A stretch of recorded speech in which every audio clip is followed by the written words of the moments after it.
Hi, this is Ed from the DailyRabbitHole.com and the TheOuterDark channel on YouTube. Back again here with another patron video. I just want to thank all my patrons for your continued support my channel. So this one's for you. And of course I wouldn't be able to keep going without your support, so it means a huge deal that I get to do this. I understand every day how lucky I am. So let's get right into this. Just a little investigation here into the strange circumstances. Of course, if you're not following this, Donald Trump tweeted an interesting little tweet. Let's just take a look at that. I'll just line it up. So here's the tweet on question. I covered this the other day on the Daily Rabbit Hole. I thought I'd go into it a bit further here in this video because after a bit of research there's quite a few odd things about it. First of all, the main point of this isn't up here really, it's this one right here. And will they terminate low ratings Joe Scarborough based on the unsolved mystery that took place in Florida years ago? And then investigate. Now, people dismiss Donald Trump, Twitter, is just, constantly tweeting is just an anomaly, of his personality. But you've got to remember Donald Trump has access to the most high-level intelligence on the planet, if he so wishes. So he might know something. Why is he bringing this up? Well, is it just an attack? Well, if you do investigate like Donald Trump suggests here, there is a number of strange things. Of course, if you're in the conspiracy world, you're probably familiar with this, but nonetheless, just go over some of these things as noted. Now, here is a Steemit post from 5 months ago. Very, very good post. It's had a lot of views there, like 36,000. I expect most of those are recent ones. But this is the curious case of the death of Joe Scarborough's intern. So I don't know how to say her last name, but it's Lori Klausutis. So I guess it's Klausutis. I might be pronouncing that wrong, of course. But let's just call her Lori here, the intern. So this was an intern, so let's just address what happened. So this intern was found in Joe Scarborough's office there with a broken skull. The official narrative is that she fell and hit her head on a desk. The thing about that, if you fall and hit your head on a desk, unless you've got some medical condition very rare that has a rare thinning of the bones, you're not going to break your skull, okay? Breaking your skull requires a lot of impact. Okay, I remember watching just recently when I was doing some research. I don't exactly remember the exact line, but Joe Rogan had a short clip of him talking about this strange death, and he said it was saying. And Joe Rogan, of course, apart from being a media personality, you've got to understand, has a lot of experience in the physical fitness industry. Of course, he's an MMA fighter, so he knows about full contact sports, and he says that that's what the skull is for, is to protect the brain, and it would be very difficult to break someone's skull by accidentally falling over and hitting your head on a desk. I mean, I think most rational people would agree with that. If you fall over and hit your head on a desk, is that going to crack your skull? No, usually you have to be hit very, very hard. I remember when I was playing baseball as a kid, okay? I think it was softball, actually. I was playing softball as a kid, and I was, behind the batter. We were kids. I was only maybe like 8 years old. And the person swung around accidentally and hit me in the head with the bat from the baseball. And I fell down and had a bit of a lump on my head, but I was fine.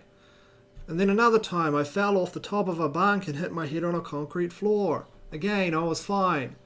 Now, that's not always the case. That can cause an injury. You want to go to the doctor, you want to check out your head probably. It's always not good to get big bumps on your head, okay? Later in life, if you get enough of them, you can run into problems. It's what professional NFL players run into. Lots of bumps to the head causes brain degeneration and areas and diseases. But nonetheless, this person fell down, hit their head on the desk and broke their skull, and the mainstream media accepted that as a rational explanation. So that's one thing. So that's the context of what we're going to be talking about. But before we go on, let's just remember who his wife is. This woman right here. She is the daughter of Brzezinski there. Now, who was this? This is the author of the Grand Chessboard. I think it's I can't remember the exact name, I think it's the Grand Chessboard. Very famous individual who happened to be the 10th National Security Advisor for the United States. This person is an lifetime intelligence agent, well, the head of those kinds of things, assessor of information, a brain, so to speak. They are literally the brain. Of course, they've passed away now. They were in office from 1977 to 1981, and I think they died recently this year, 26th of May 2017. Aged 89, graduate of Harvard School and Johns Hopkins School of Advanced International Studies, a scholar at the Center of Strategic and International Studies. So this is someone that looks over geopolitical planning, asymmetric operations, things like that. These kinds of things. That's her father. These people are all connected. And now I'm adding this for the fact that if you want to get away with a crime, okay, you have a connection to power at the highest echelons. Now, at the time, these two people weren't together, I don't think. They weren't married at the time. Now they're married.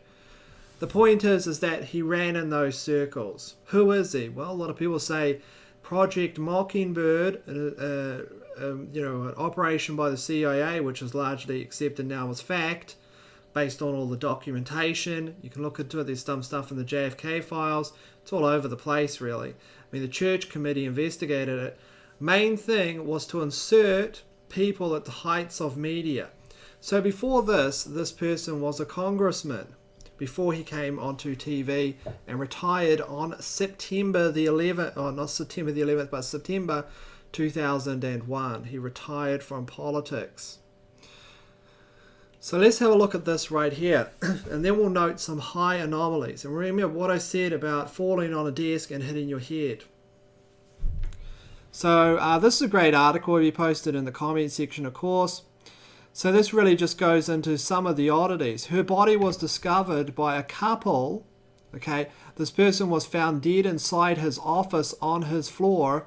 Her body was discovered by a couple who wanted to speak to Lori about a work permit issue they had. However, the once respected news agency CNN reported that Scarborough was set to resign as early as May 2001. This is just saying that his resignation probably didn't have anything to do with the death whatsoever. But Scarborough's office released the following press release on her death. My staff and family are greatly saddened, etc., etc. The usual template for a PR form, to insert all these things. Scarborough claimed that he had resigned in order to spend more time with his children. That's what they always say, okay?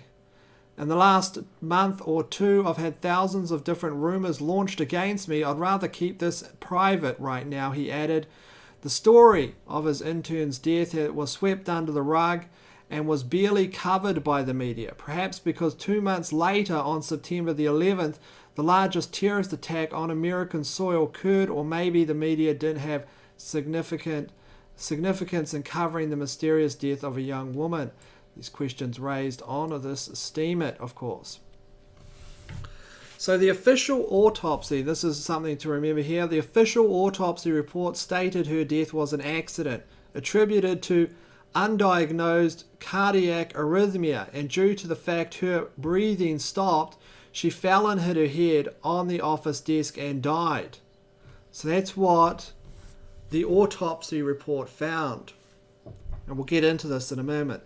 Scarborough's press secretary also stated that the intern had known prior health conditions but didn't provide specifics when questioned, and Scarborough himself told reporters that she had a complicated medical history, including stroke and epilepsy. Maybe. With an immediate family member disputed. So he claimed all of this stuff, okay? But who knows? You'd have to have access to the medical records. But nonetheless, he claimed all this stuff. She said long, complicated medical history, whatever. but which an immediate family member disputed and denied. So a family member, immediate meaning mother, father, sister or something, denied that she had any of these problems, stating she had no prior health conditions, since she was a documented marathon runner who had recently run 8 kilometers with a respectable time, and she belonged to the Northwest Florida Track Club. So here's the first problem here. 2 stories. Joe Scarborough's lying. In my opinion, this looks like a lie if this is all checked out. Okay, I don't know. Looks like they're stating that she had a long, complicated medical history, so they're psychologically trying to paint her as more frail. Therefore, a lot of the people looking at the problem will say, oh, well, to go into rumor, and they'll say, oh, well, she had all these medical conditions.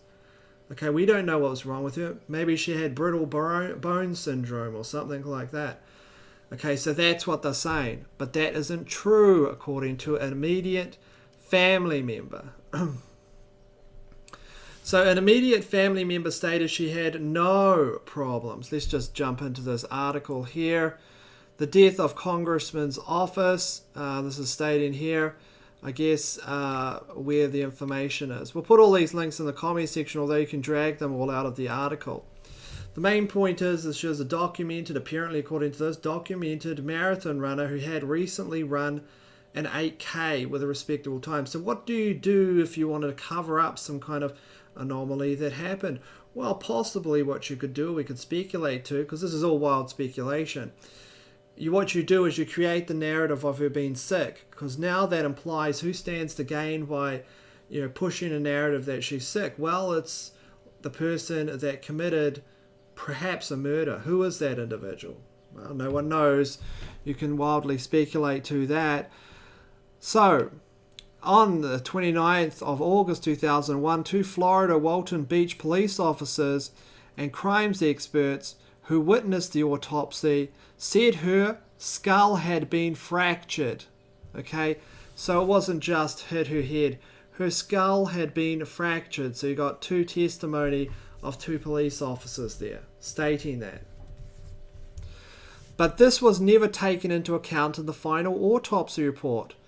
And Dr. Beckland stated knowledge of the inquiry was insignificant and was simply just from a cause of her fall.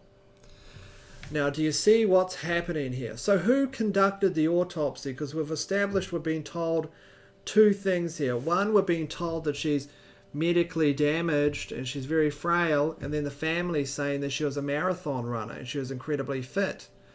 Okay, the autopsy performed by Dr. Beckland stating, she was just caused by a fall. Police officers stating she had a broken skull, which implies blunt force trauma, which is caused by a massive amount of physical force, usually hard, fast physical force, such as being hit by a hammer or something like very hard, very hard, not just hammering a nail. You would have to pull back your hand, and it would have to be a heavy hammer, and then you'd have to throw it at the target to break the skull. Remember, bones are incredibly strong and hard to break. There has to be a lot of pressure on them, unless you've got some kind of, obviously, people do break bones all the time, but it takes a lot of force and weight and momentum. Okay, so let's have a look who this individual is. So here's just one example of the numerous articles. You've got one there, you've got Fox News, you've got here ABC. Let's just go to crime side here, or CBS. This is CBS. Dr. Michael Beckland, September the 10th, 2011. This is 1 year after he retired, okay? 1 year. Think about that for a moment. This is 1 year after Joe Scarborough retired. Of course, no, sorry, this is 11 years, sorry. This is 11 years after Joe Scarborough retired. Okay, so about after the incident here, so you're dealing with a decade. What's he been up to since? Well, Dr. Michael Beckland here, the person that performed that autopsy, former medical examiner, is arrested for storing human body parts in Florida storage unit. he was been arrested for stealing body parts, because you're not allowed to just store body parts in your in a storage unit. Okay, he's doing something with them. He's a nefarious individual. And this is the person that signed off on the autopsy, ignored the broken skull, it looks like, and just has a very unsavory history. As reported here, police arrested former medical examiner Michael Beckland on Friday for allegedly keeping crudely preserved human remains in a rented storage unit in Florida last month. He was charged with improper storage of hazardous waste, keeping a public nuisance, and driving with a suspended license. He was released on a $10,000 bail. So, it is what it is. I mean, this person was, had all of these body parts, which according to this article included whole organs, including hearts, brains, a liver and lungs. What was he doing with that equipment? What was he doing with those body parts? Well, who really knows? Because it doesn't seem like it was medical experiments, probably, because you'd be sending those to some kind of clandestine lab. So what is he doing with these substances? People reported this because there was an overwhelming, overpowering smell, apparently, from the location. I expect there was. So, it was crudely preserved brains, hearts, lungs, and other organs and specimens were discovered in more than 100 containers. Okay, so again, a kind of a feel for this person's background and what they're capable of. They're literally stealing body parts from dead people and storing them in a storage unit. The person that performed the autopsy. Now, looking at this, what kind of person is that? Well, that is precisely the type of architecture of an asset. So what is an asset? Well, an asset is someone where you make a phone call and they do what you say at the right time that you say to do it, because they're a dirty person. They're either involved in mass gambling, corruption, or maybe they've got a sex addiction problem or something like that. The point is they are a broken individual that you can take down anytime you feel like it. And you have these people really placed at the echelons of all these places. Remember, this is the former medical examiner, a former medical examiner here, taking place in all these high place, high echelons of power, really. Again, Fox News, human remains in storage head. Here again, there's a picture of the individual man charged after more than 100 body parts found in storage container. So now let's go back to the article. We know now, if we make a list, that we can't trust the medical examiner. They are an untrustworthy individual. They've broken the law numerous times in that. And what does breaking the law mean openly in that position of power? Well, it means if you're openly breaking the law in that aspect, why wouldn't you just break the law in other places? Of course that's what it means.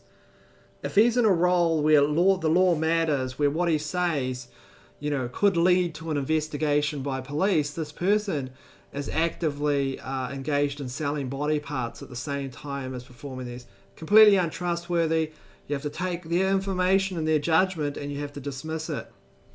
So, if the medical examiner is corrupt and untrustworthy, in my opinion, then you have to go back to what the police say. So the Walton Beach police officers, 2 of them stated that who witnessed the autopsy of this young woman who was a marathon runner, according to immediate family, stated her skull had been fractured. So if her skull has been fractured, like I said, then that would be something in the autopsy. So that looks like a crime. That looks like she's been murdered. Okay?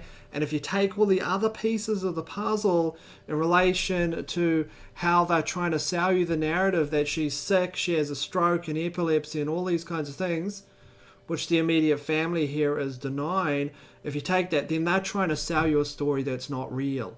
Who stands to gain? The protection of the murderer, probably. Who's the murderer? Well, it was found in Joe Scarborough's office. Is he the murderer? Who knows? Who really knows who the murderer is?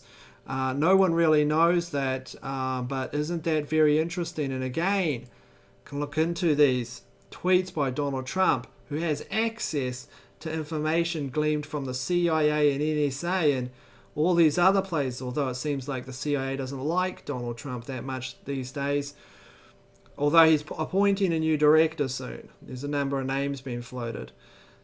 And will they terminate low ratings Joe Scarborough? Of course, this person in politics, very dirty individual, corrupt in my opinion, married to the daughter of a national security advisor for the United States. Might as well be in the CIA. He probably is. Okay, CIA's, remember, I think it was the governor, or was it the mayor of Dallas, this is a documented fact, was actually a CIA agent. Okay, at the time JFK got assassinated, he was a CIA agent. Google it if you don't believe me. It's just, it's recent, and it was in the past, it was speculated to, and there was thin lines of information. Well, now it's pretty much confirmed. So, is he a CIA agent? I don't know. But if he was a former CIA agent that went into politics, and then, they said, okay, here's your new brief, we want you to go Operation Mockingbird here, or whatever, go into TV, and we'll control the narrative there. If that's true, and that's what happened, then of course when a murder happens, but even back in 2001, he has the capability and the network in order to cover that up. He just does. He just calls his case officer on the phone there down at Langley and say, there's a problem, got blood on my hands, there's a problem. And look, I'm not saying Joe Scarborough did it. How would I know? I'm just creating a picture here. And they say, just stay there, we'll take care of it. Why? Why would they do that? Well, the numbers and the ones and zeros, okay? He's cost X amount of money to get him to that position and all this. He's worth this much money to us. Is it more efficient for us just to cover that? Yeah, well, let's do that, okay? It's literally just accountancy boards, If he wasn't worth that to him, of course, they'd just take him out and probably give him a good old-fashioned canoeing accident or something like that. Because it's just it's a latitudes of grey game, right? There's no black and white in that world. There's just endless latitudes of grey. It's just this latitude here or this, it doesn't matter. There's no good or right or wrong. There's no moral frameworks. There's nothing at all. There's just objectives and how to achieve them and cost-effective measures and economic viability, strategic viability or whatever, threat vectors and all these kinds of things. So, who is he? Who is Joe Scarborough? Interesting question. President of the United States here, Donald Trump, who's in charge, or apparently supposed to be in charge of the CIA, stayed in here. Joe Scarborough, based on the unsolved mystery that took place in Florida years ago, investigate, ! And if you do look at it, look at it. It just looks like there's something really crazy here going on, doesn't it? So let's have a look at a little bit more. I'll just get a drink of water. So here you can see some interesting questions asked here by Dennis Wright and Chris George of the American Political Journal pointed out, were Lori's medical records thoroughly examined for any evidence of pre-existing heart conditions? It would seem that someone must have examined her heart if she ran 8Ks. Did Dr. Becklin personally examine the site of the death in undisturbed condition in order to support his later conclusion that the physical evidence was compatible with his later conclusions, presumably the heart valve, okay? Lori's death, just a simple accident? Then why did Rep. Scarborough, Joe Scarborough, and his spokesman feel the need to go on 2 different local TV stations within 3 hours of her body being found, within 3 hours of her body being found, and invent a non-existent history of chronic medical conditions for her? In other words, why did they feel the need to lie about Lori's health? Why? Now, we often hear about sex abuse scandals taking these people down. Well, what about things like these kinds of things? These are questions, okay? I'm not saying that Joe Scarborough, is, engaged in, how would I know? What you have to do is you have to gather this information together and you have to backtrack it. Does it make sense? What's the architecture? Why is the contrast of architecture or information architecture that Joe Scarborough is putting out so contrastive. What I mean by that is if you take a whiteboard and you plot out all the things that they're saying in a matrix, like just a bunch of dots with bullet points or something like that that links to other things, that's on one side. And then you put what's known on the other side. It doesn't add up. It's not the same world. They are telling what looks like, in my opinion, an artificial narrative, which is a falsehood. It's a fictional creation. Why would you do that? That's the question. Why would you do that? If Lori's death was just a simple accident, then why did Rep. Scarborough and his spokesman, and this is within 3 hours, why would you do that? Why would you invent a non-existent medical history? Would you trust without questions the word of a medical examiner who lost his license in 2 separate states, Missouri and Florida? The first time he lost his license, I should have said, and it says down here below, is when he lost his license for fraudulent tissue samples back in 96. So that was the first time. That's before, in 2012, they found human body parts in a storage container. Again, what I'm saying, it's just a classic example of a corrupted asset. Well, not a corrupted asset, because you need someone corrupt in order to turn them into an asset. Someone that drinks too much, has some kind of sexual deviant to them, or gambles too much, or is addicted to heroin, or whatever. That way, they have needs that you can provide above any contract or verbal agreement. Okay, so if they break down on their part, you can take them down with active, you can activate certain kinds of measures in order to remove them from the position they are.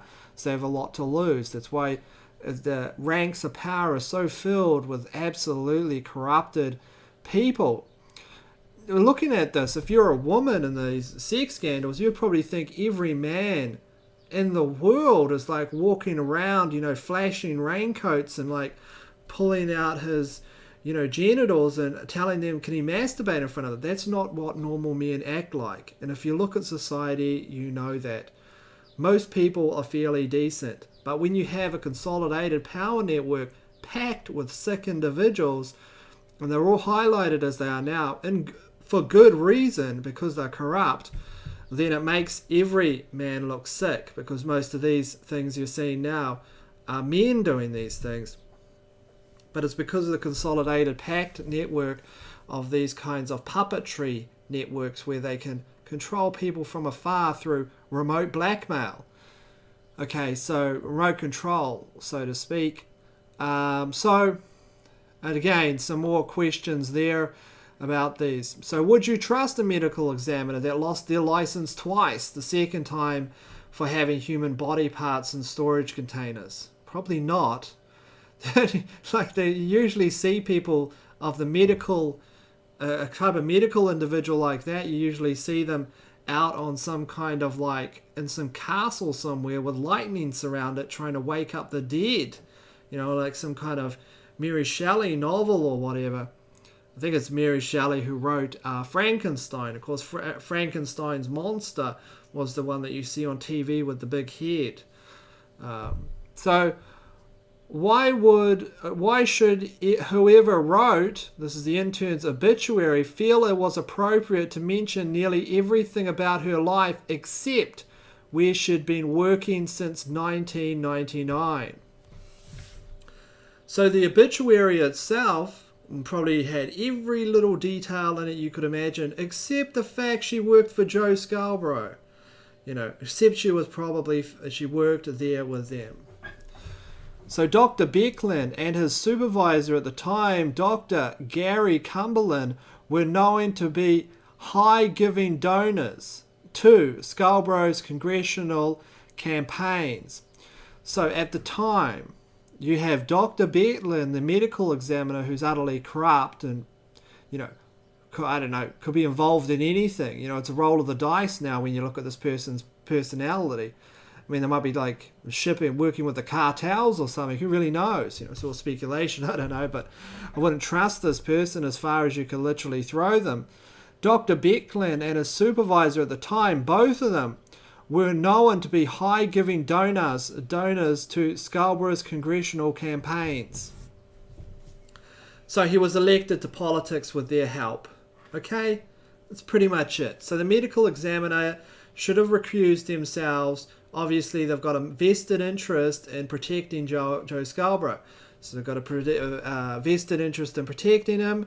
And then on the other side, you know, the corrupted individual. And then another time, obviously, they lost their license twice. And then another time, they seem to ignore key evidence that even the police officers seem to have talked about here.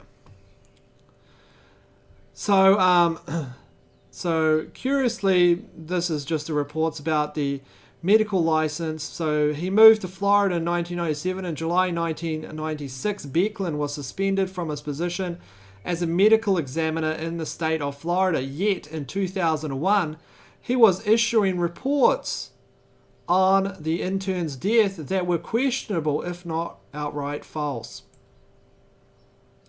He was then fired in 2003 for not completing autopsy reports. This person sounds like someone possibly speculating to has some kind of drug habit or something like that, where they just seem incapable of actually doing any work. I don't know. Again, these are all just speculative things, so on and so forth. It seems, people asking about organ trafficking, obviously, given the fact that there were so many organs in his thing there.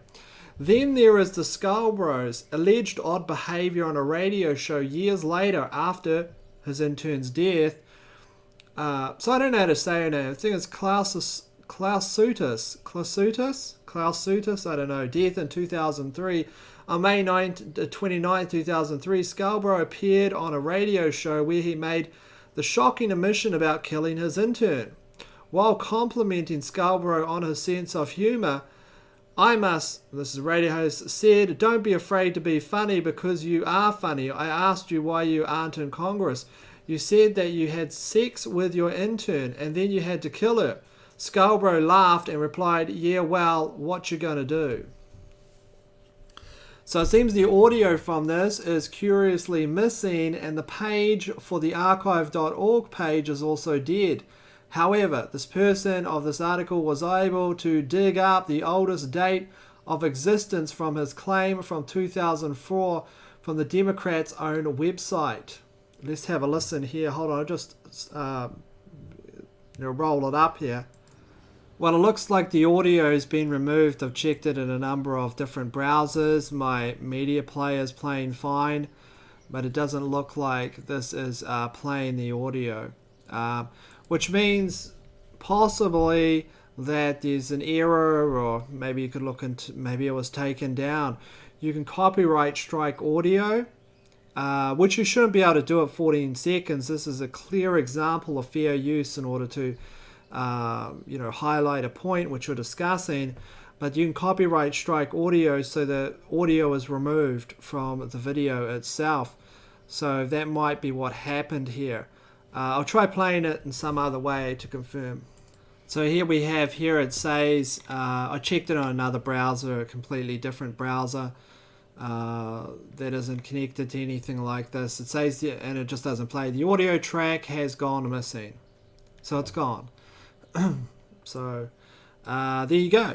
That's about it, really, on as far as the audio there. We can't listen to it. But we know what was inside there. So someone's given it a copyright strike. Okay, someone's given it a copyright strike to remove the audio under copyright grounds, even though it's 14 seconds long. Okay, so when you do this with something like that, you need to upload it to the blockchain. Okay, that's what you need to do, and just include a DTube link there or something along those lines, because you can't trust YouTube for anything like this. Not to talk about anything like that. Even if you're speculating to it, it's not like you're calling people, look, I don't know what's happening, but the point is that, it's gone. And I agree with the author here.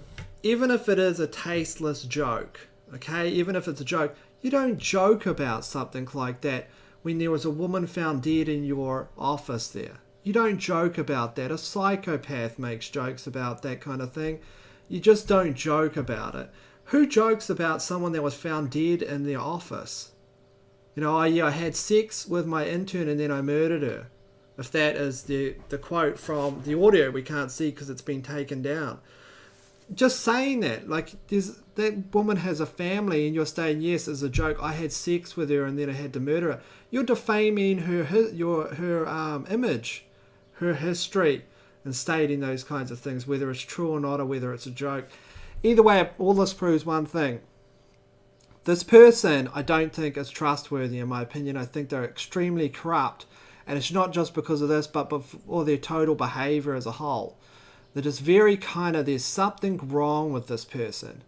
What's in their closet, I wonder? Well, look at this is in their closet, and probably a whole host of other kinds of things. Joe Scarborough, okay? These kinds of individuals. Who's what? A massive Hillary Clinton supporter. Once again, in the orbit of corruption and just bodies, strange deaths, we have, of course, an adherence, almost like a messiah, to Hillary Clinton. You know, so I was going to just post this on my Daily Rabbit Hole here on my Patreon account, but then I just said post it on your main channel. The reason why is because I think that this whole removing of that audio thing isn't right. Okay, that's 40 seconds worth of a clip that's used under fair use to highlight a point that an elected official, okay, who's a political figure who was elected in the United States said on a radio show, and they remove it. So if the clip's out there, you know, maybe throw it into the comment section or whatever, because people should be able to listen to that, right? This is how they control the narrative, through copyright. They always say it's always copyright infringement, everything. This is called talking. Okay, you're allowed to talk to people, and a 15-second clip used to highlight a point is totally fair use. Okay, so don't have any clips for you today, really, so I can't play anything. They'll probably copyright strike the video anyway. Again, the daughter of the National Security Advisor there, author of the Grand Chessboard there, classic figurehead from the Illuminati, wife of this individual. It just seems to have that mysterious thing. Now, when I first started this, I knew a bit about it. Obviously, I knew the architecture of the conspiracy, but I didn't know all those details, and I looked into it in depth. All those details about the medical examiner losing their license twice, and then later on found with the human body parts, it's actually, you know, all these kinds of things. And I didn't know about the police officers that had confirmed the skull damage like that, and also the contrast of opinion and the, you know, of the medical history of this individual, including all of these kinds of arrangements. I had a bit of an understanding. I'd read about it before. I couldn't remember most of it, but I definitely didn't know a lot of these things. So I'll put these links in the comment section on, you know, here it'd be posted on my main channel. Also posted, of course, on the dailyrabbithole.com. Of course, most of my Patreon videos are just posted under here, under my video section here, which you can watch. They just got Patreon beside them like that. Not all of them are small investigations. Most of them are just rants about stuff, but that's why I don't really, you know, I mean, they're just ranting videos most of the time, but you might enjoy them. And of course, to all my patrons, thank you very much for your support. I am going to look into the Titanic mystery and those kinds of things in my next Patreon video, as some of my patrons had mentioned and sent me some info on. I think it's a fascinating... I know a lot about it, actually. Well, not a lot. Not like I wrote a book about it. I just have a little bit, you know, like most people who have read a little bit about it. I know a little bit about it, so I'm pretty keen as to get right in there and take a look. But the Titanic mystery, as in the setup of the Federal Reserve and all these things, Jekyll Island and all these things, of course, are part of conspiracy lore. Right in there, you know, they're part of the canonical works, so to speak, of the conspiracy world, starting right back at the Titanic and that famous book that was written pre the Titanic sinking. So keep an eye out for that. That will be coming in my next Patreon video, and send me any links on Patreon or whatever if you've got any more information on the Titanic. Also, let me know what you think of this video. In the meantime, I'm posting this on my main channel as well. And thank you all for your support there on patreon.com/TheOuterDark. If you've got any shout outs, well, just send them to me and I'll shout them out on the Daily Rabbit Hole. And to all my general subscribers there on YouTube, thank you very much also for your support and always commenting and liking my videos. That helps out a great deal. There's no doubt about whatever this is. Hey, I don't know. Go out and do your own research, decide for yourselves. But there is definitely something strange regarding Joe Scarborough's history. Definitely something strange. There's no doubt about that. In the meantime, of course, as always, go out and do your own research, decide for yourselves, and as Donald Trump states here, investigate, because as Einstein stated, condemnation without investigation is the height of all ignorance. You should always investigate something first before you condemn it. So for those people out there that just call this a conspiracy theory, the fact is, in a traditional context, it is a conspiracy theory. And guess what? Conspiracies, for the most part, a lot of them are real. Okay, that's why you have the Serious Fraud Office, the IRS, the FBI, the CIA, MI5, GCSB here in New Zealand.